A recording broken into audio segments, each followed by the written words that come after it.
Welcome to Richard Kabili YouTube channel, and for today's tutorial, I will be teaching you on how to change calendar alert sounds on iPhone X. But first, kindly subscribe to this channel and don't forget to hit the subscribe button and the bell to notify you for the new updates. And let's start. Using your iPhone X from your home screen, first, go to Settings. In the settings, scroll down and click the Sounds and Haptics. Then after that, go to Sounds and Haptics Pattern section, then click the Calendar Alerts.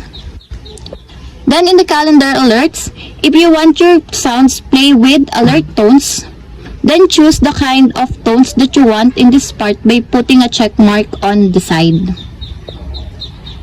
And if you want your calendar alerts play with ringtones, you can also select the kind of tones that you want in this part by also putting a check mark on the side.